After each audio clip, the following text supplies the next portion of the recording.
Take me out to the ball game. Take me out to travel ball.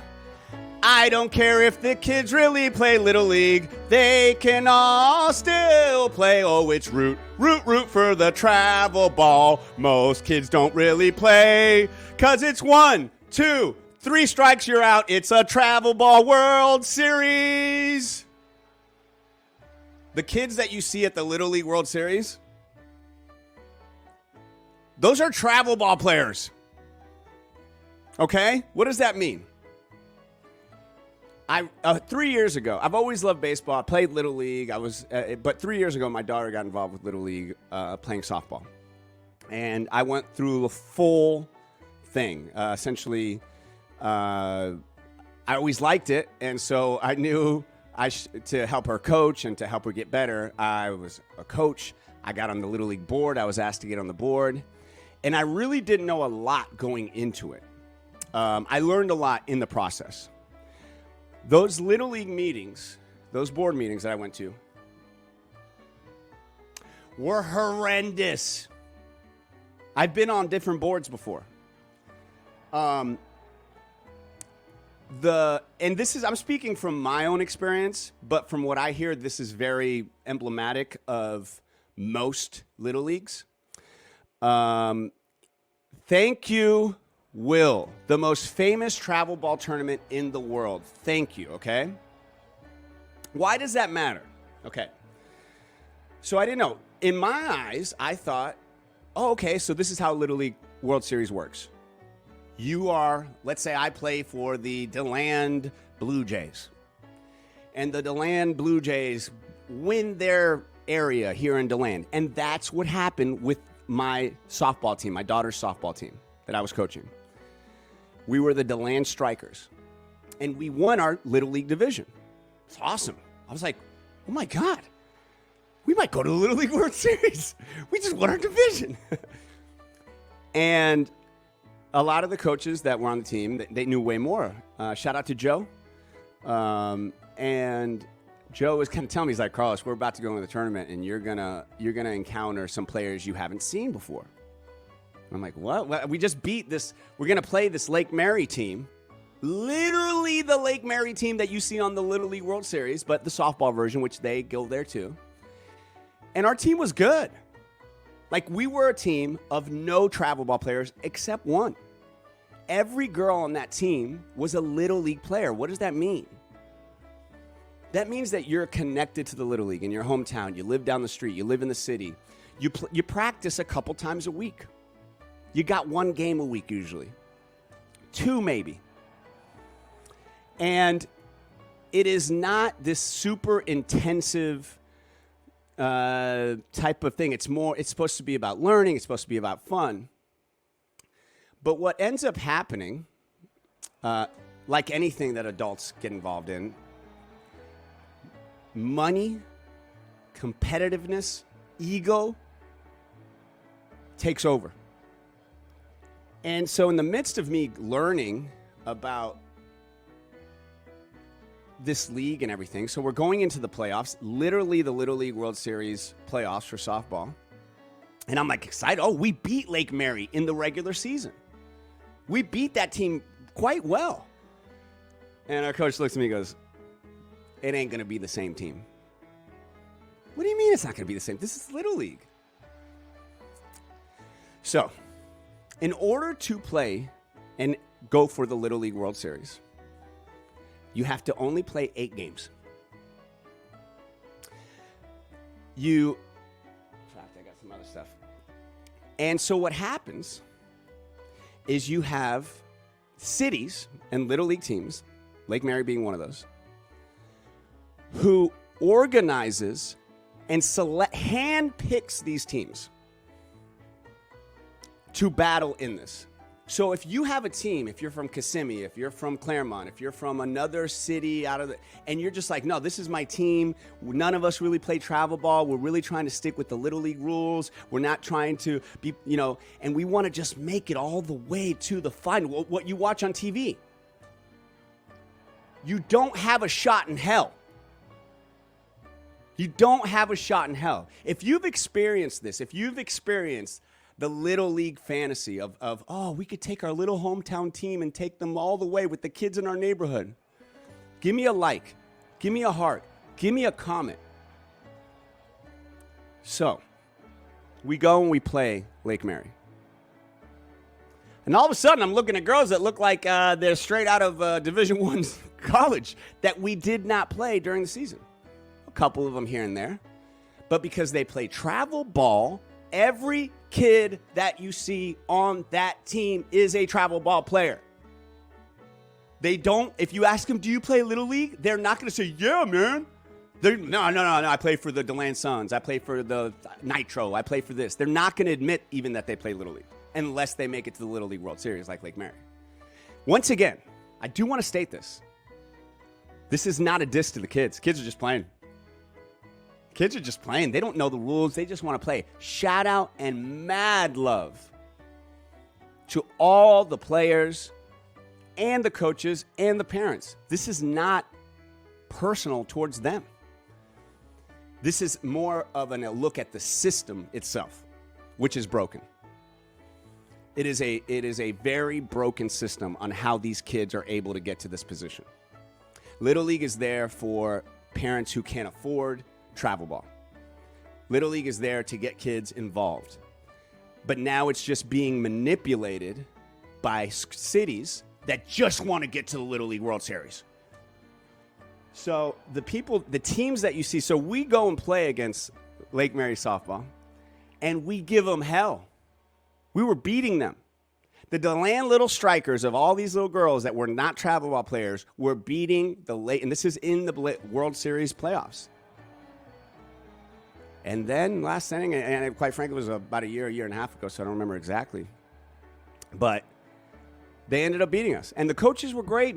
This is not a diss individually to anybody, but this is so America that we look at something and we think it's all shiny and clear and clean. And to a certain extent it is. But the fact of the matter is that in order to get to the Little League World Series, you have to cheat the system. There are no players there that are not highly trained in other places. So, after the game, the coach was like, where'd you guys come from? How many travel ball players do you guys have? And we said none. Well, we had one because she was the head coach's daughter and she was a pitcher. And they went on to the World Series. And later on, they told Coach Joe that our team was some of the best competition that they'd ever had. And guess what we did? We turned that team into a travel team. So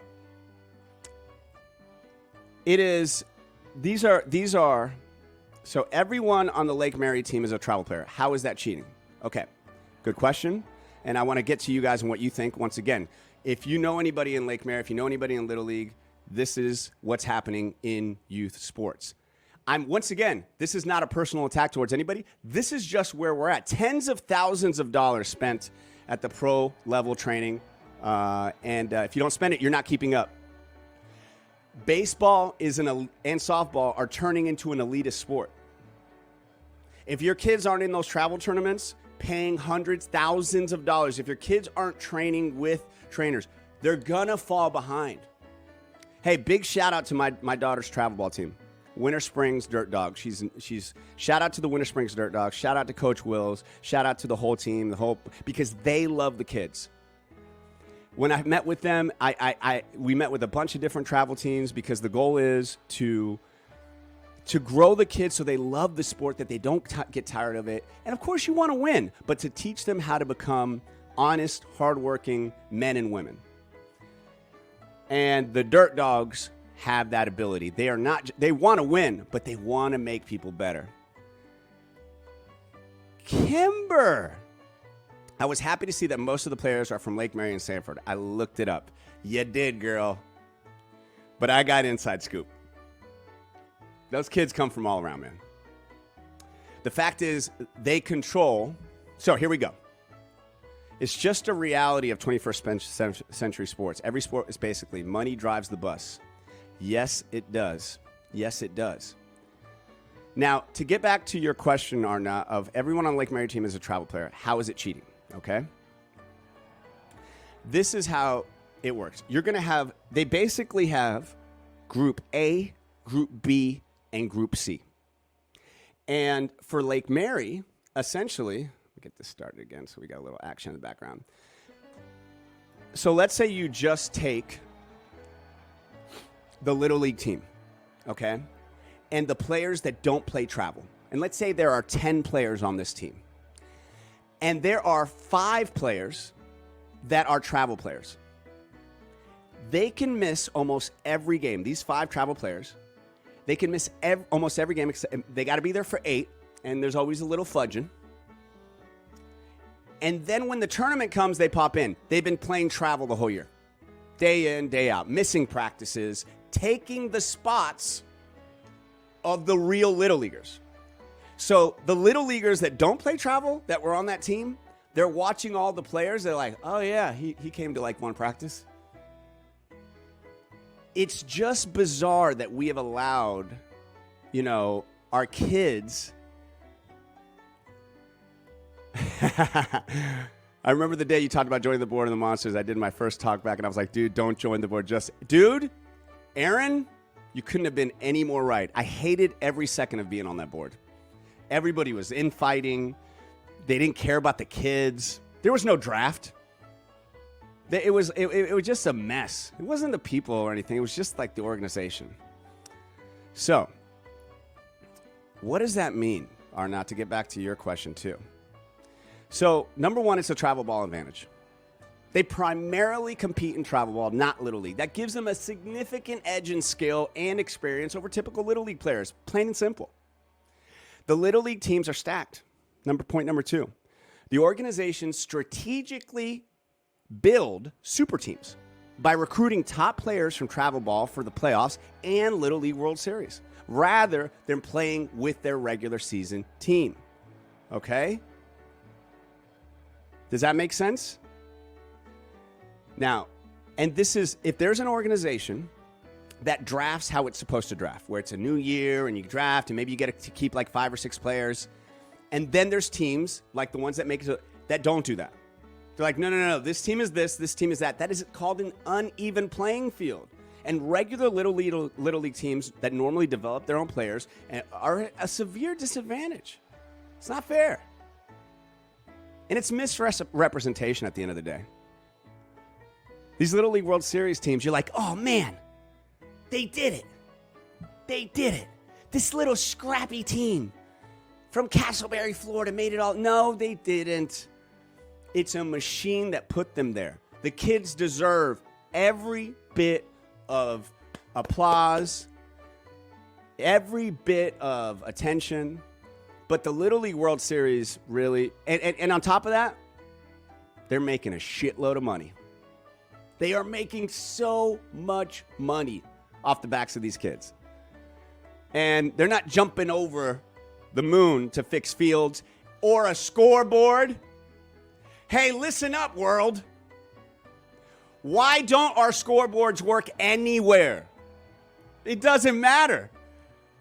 Take the money that you're making off the millions of dollars of Doritos and Pepsi and all these gigantic corporations and fix a goddamn scoreboard. They're broken everywhere. Can I get a hell yeah? Hell yeah. So, that was my little rant on travel ball. DeLand Little League is a joke. Ooh, Sarah going, I didn't say that. Got to tell you, you tell the truth when it comes to these things. Thanks, Sarah. Hey, I appreciate you saying that. I really am not. I'm trying to be as honest as possible, man. The scoreboards don't work anywhere. Their jerseys read Southeast. It was fun to hear people chanting Lake Mary. Yeah. What's up, Flats? How you doing, man? If they don't attend a certain number of practice games, they should be benched for sure. If you want to travel, you better be able to do both. And are not, as you know, do you think those coaches, when the kid who's throwing a 67 mile per hour, 75 mile per hour fastball at 11 years old, and he's being a dick and he's like not going to practice, you think they're like, wait a second, he didn't go to all the practices. We're not going to have him pitch in this series. Yeah, right. Oh, he's gunning in. I don't give a shit. And look, just fix the damn scoreboards. Fix scoreboards. I'm begging to the people who make scoreboards. We got to be able to look up and see them. We can't keep checking that damn Game Changer app. What's up, Wes? Oh, good question. Miss you, buddy. Keep following your passion. What are the thoughts to fix the system as I'm a local league? Oh. Don't fuck with what. Hey, that's a good question. Well, I think that there has to be a draft. I think, number one, if you do an actual draft, instead of allowing teams to essentially keep their teams. So what does that mean? That they basically agree, okay, you guys can keep this whole team of 10 people and just move it along. And then this next phase of kids will start and basically kind of be the C team. How do we fix it more? I don't know, man. I'm not going to sit here and lie to you and be like, I have all the answers. I think that's a really good question. I don't know. A lot of this grosses me out. In the sense of like all the money, the way the parents are. I wish there was a more wholesome way, but here I am. I'm wishing for it, but I don't even know what the hell that is. Right? Okay, let me think about it.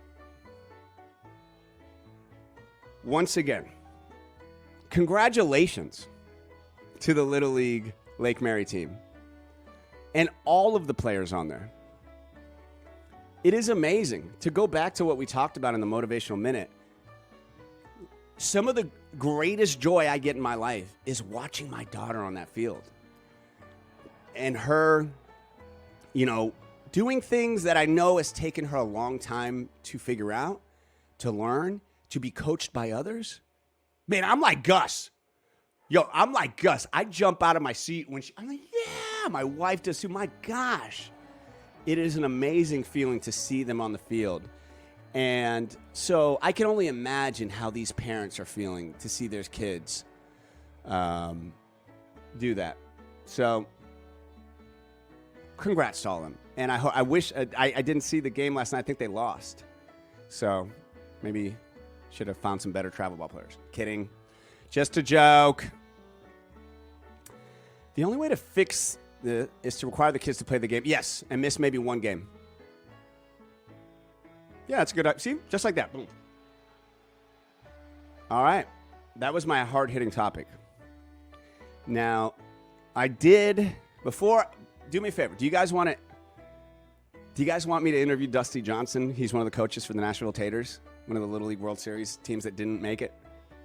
You guys, if you want me to interview Dusty Johnson, I need some more likes. I need some more love. But Dusty has a lot to say. He's out of Tennessee. Actually, it's the Nashville Taters. Do you want to bring, I could bring him up on the line. I got to take a bite of my Pop-Tart.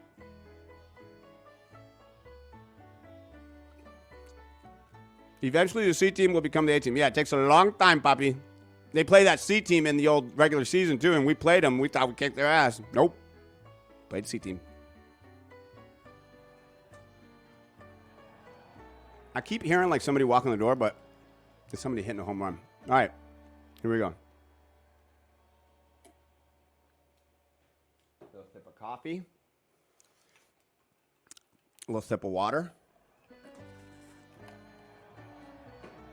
All right. Kind of is money ball, man. There's money to be made. There's money to be made in travel ball, too. I personally don't want to do it. All right. So, because of the controversial topics that we're doing now, kidding, I needed to talk to a coach. Dusty Johnson reached out to me He is a coach for the Nashville Taters. Ladies and gentlemen, please welcome to the show the head coach of the Nashville Taters. They went 13-1 in their division, and then they encountered the Nashville Titans, a team of totally stacked travel ball players. Ladies and gentlemen, say hello to head coach Dusty Johnson. Hey, what's up, guys? How you doing, man? It's good to see you guys. All right, it's good to see you, Dusty. Good-looking son of a bitch. How'd you get so good-looking, man? How did you get so good-looking? Look at you. I don't know, man.